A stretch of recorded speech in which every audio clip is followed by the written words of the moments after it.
సాయిరామ్. సమర్థ సద్గురు సాయినాథ్ మహారాజ్‌కి జై. ముందుగా మన సాయి కుటుంబ సభ్యులందరికీ నమస్కారమండి. అందరూ కూడా సుఖంగా, సంతోషంగా, ఆరోగ్యంగా బాగుండాలని మనస్ఫూర్తిగా కోరుకుంటూ ఈరోజు వీడియో మొదలుపెడుతున్నాను. ఇక ఈరోజు వీడియోలో బాబాగారు ఏం చెప్పబోతున్నారు అంటే, తల్లి, ఈ 1వ తారీఖు నీ కోరిక తీరుతుందమ్మా. ఒంటరిగా విను. కొన్ని ఏళ్లుగా నువ్వు పడుతున్న బాధ తీరబోతుంది అని చెప్పి బాబాగారు ఈరోజు మనందరి కోసం తెలియని సందేశాన్ని, కొత్త సందేశాన్ని అందించబోతున్నారండి. ప్రతి ఒక్కరూ కూడా మీ మనసులోని కోరిక తీరాలని కోరుకుంటూ బాబా ఈరోజు అందిస్తున్న ఈ సందేశాన్ని అర్థం చేసుకోవడానికి ప్రయత్నం చేద్దాం. ఎందుకంటే రేపు 1వ తారీఖు బాబాగారు ఈ సందేశంతో పాటు మనకొక చిన్న పరిహారాన్ని కూడా అందిస్తున్నారండి. మనస్ఫూర్తిగా మీ కోరికలు తీరాలి అని బాబాగారి మీద నమ్మకం ఉంచుకొని ప్రతిరోజు బాబాగారి సందేశం వింటూ మీ సమస్యలను పంచుకుంటూ ఎంతో నమ్మకంగా ఈ సందేశం వింటాం. కాబట్టి ఈరోజు కూడా మన కోసం సాయి ఏం తీసుకొచ్చారో ఈ వీడియో ద్వారా తెలుసుకుందాం. వినే ముందు, మీ జీవితంలో ఏదైనా సమస్య ఉండి ఎన్నో కష్టాలు పడుతూ ఉన్నట్లయితే ఆ సమస్యకు దారి దొరకక ఇంకేదైనా దారి దొరికితే బాగుండు అని ఎదురు చూసేవారు ఉంటే గనక నాకు తెలిసిన ఒక గురువు గారు ఉన్నారండి. ఈయన సాయిబాబా గారి ఆశీస్సులతో జ్యోతిషం చెప్తూ ఉంటారు.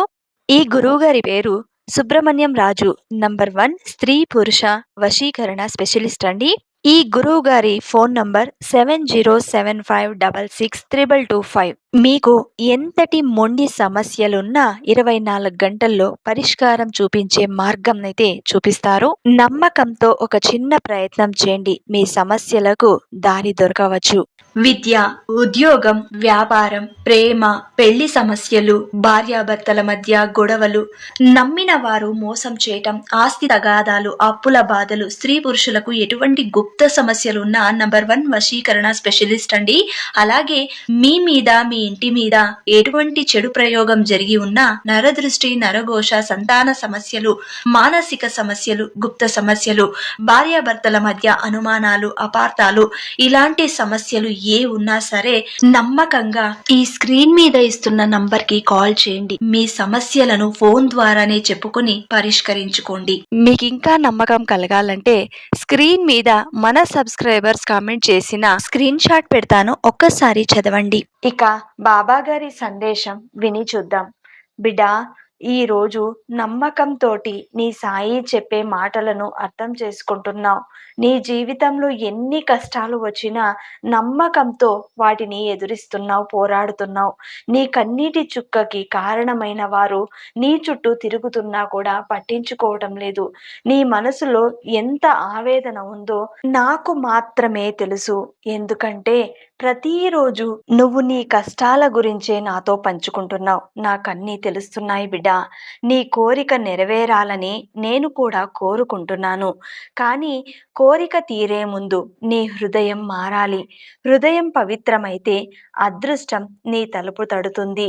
తల్లి, చాలామంది ఇలా అంటూ ఉంటారు, బాబా, నేను ప్రతిరోజు నీ పేరు జపిస్తున్నాను, అయినా నా సమస్యలు ఎందుకు తీరటం లేదు? తల్లి, ఒక్క మాట గుర్తుపెట్టుకో, నీ ప్రార్థనలో మాటలున్నాయి కానీ విశ్వాసం లేదు.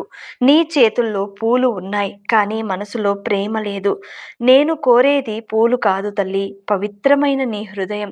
మన జీవితంలో ఎన్నో కష్టాలు వస్తాయి. కొన్నిసార్లు మనం ఎంత ప్రయత్నించినా ఫలితం కనిపించదు. అప్పుడు దేవుడు మనల్ని వదిలేశాడని అనుకుంటూ ఉంటారు. చాలామంది ఇలాగే మనసులో అనుకుంటారు, నేను ఆలస్యం చేస్తాను కానీ అన్యాయం చేయనమ్మా.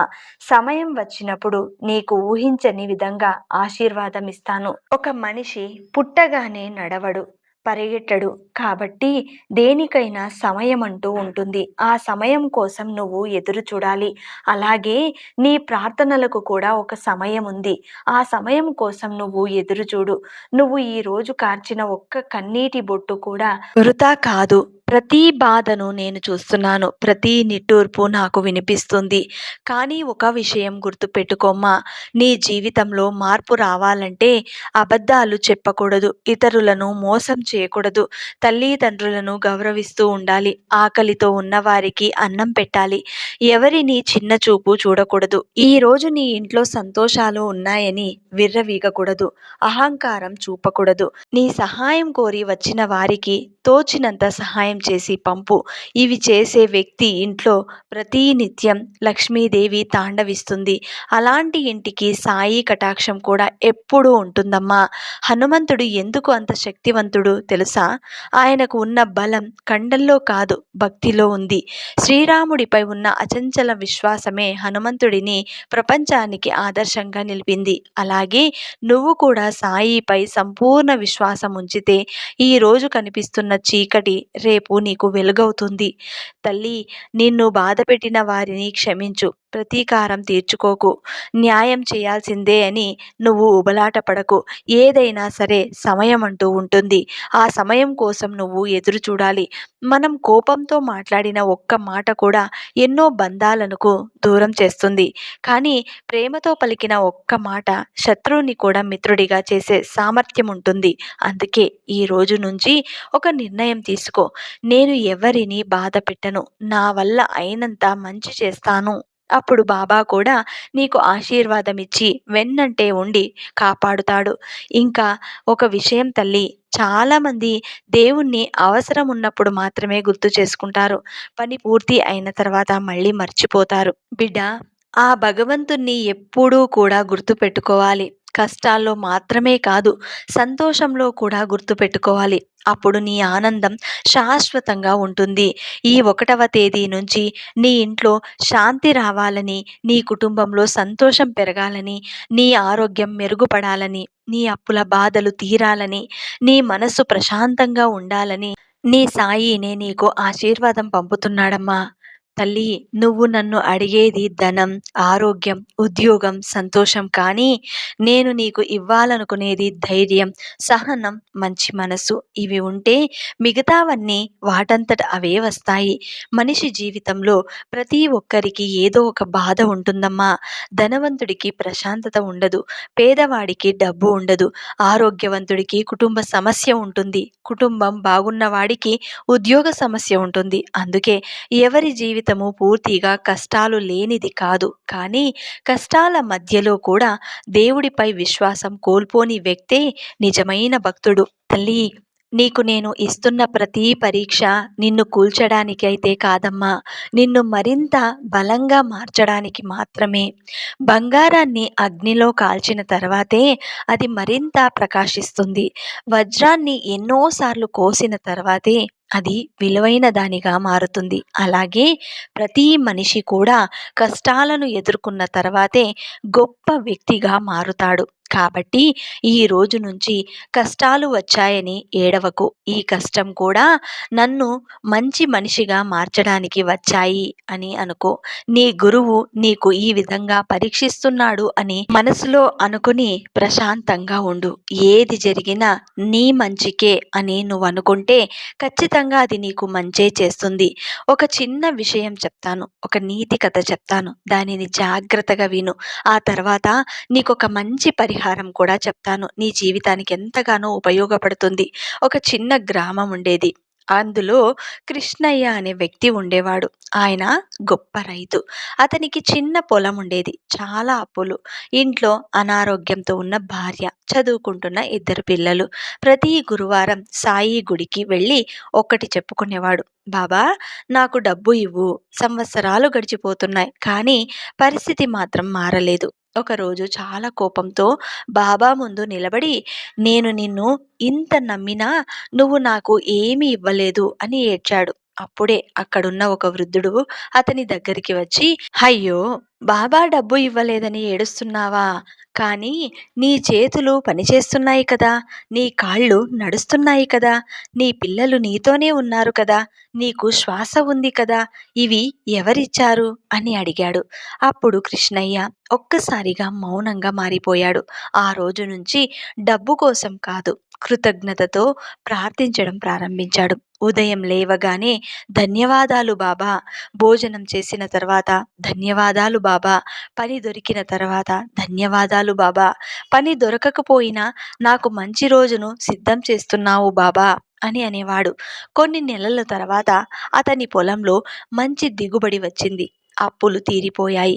పిల్లలు మంచి ఉద్యోగాలు సంపాదించారు. ఒకరోజు గుడికి వెళ్ళి, బాబా, ఇప్పుడు అర్థమైంది. నాకు ముందు డబ్బు అవసరం కాదు, మారాల్సింది నా మనసు.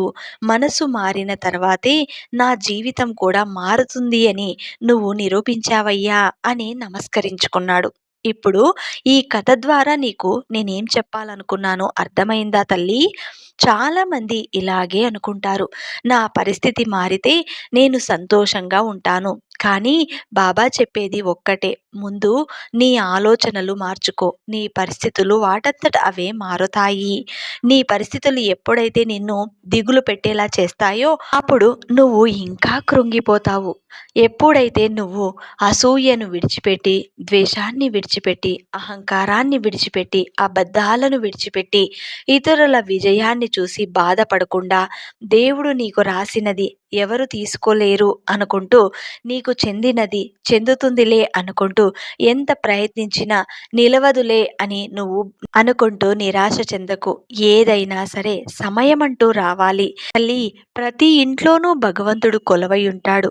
అనునిత్యం ఆరాధించే భక్తుల పట్ల భగవంతుడు కృతజ్ఞతతో ఉంటాడు.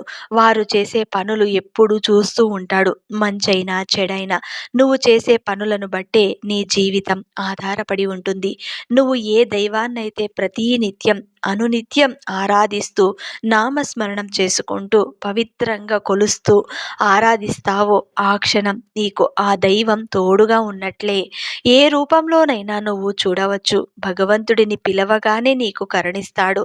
నువ్వు ఆ విధంగా తయారవుతావు. వారి కళ్ళల్లో ఉన్న కన్నీళ్లను చిరునవ్వుగా మార్చే శక్తి ఆ బాబానే ఇస్తాడు. ఆ భగవంతుడు కూడా అందిస్తాడు. ఎందుకంటే భగవంతుడిని ఎప్పుడూ కూడా మనం గుండెల్లో పెట్టుకోవాలి. మన సద్గురువు యొక్క పాదాలను తాకినా సరే మన జన్మ పుణ్యం. ఎంతో అదృష్టం చేసుకుంటే కానీ ఇంతటి భాగ్యం మనం పొందలేము. కాబట్టి దైవాన్ని నమ్ముకున్న వారు ఎప్పుడూ చెడిపోరు. అనారోగ్యంతో ఉన్నవారికి ఆరోగ్యం ప్రసాదించే దైవం మన గురువు సాయినాథుడు.